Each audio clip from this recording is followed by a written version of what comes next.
تبارك الذي بيده الملك وهو على كل شيء قدير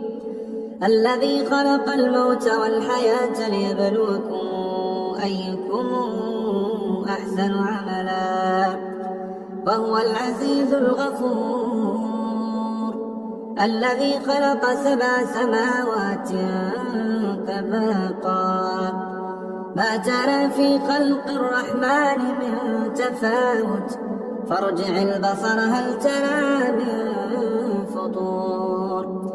ثم ارجع البصر كرتين ينقلب إليك البصر خاسئا وهو حسير ولقد زينا السماء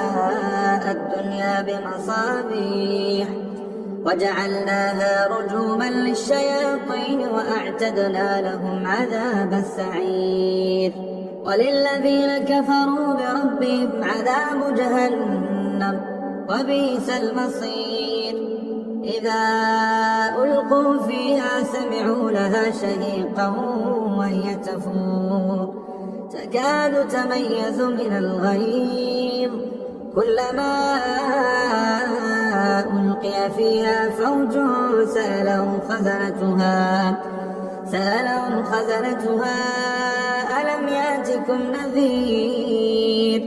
قالوا بلى قد جاءنا نذير فكذبنا وقلنا ما نزل الله من شيء إن أنتم إلا في ضلال كبير وقالوا لو كنا نسمع أو نعقل ما كنا في أصحاب السعير فاعترفوا بذنبهم فسحقا لأصحاب السعير إن الذين يخشون ربهم بالغيب لهم مغفرة وأجر كبير وأسروا قولكم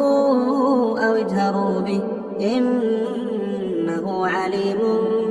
بذات الصدور ألا يعلم من خلق وهو اللطيف الخبير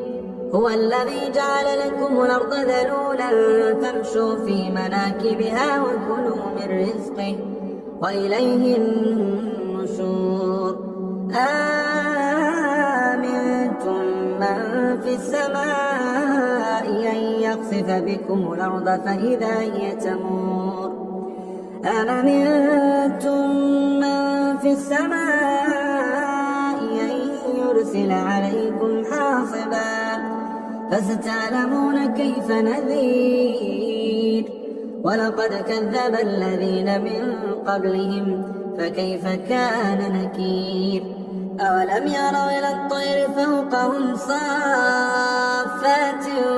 ويقبض ما يمسكون إلا الرحمن إنه بكل شيء بصير أمن هذا الذي هو جند لكم ينصركم من دون الرحمن إن الكافرون إلا في غرور أمن هذا الذي يرزقكم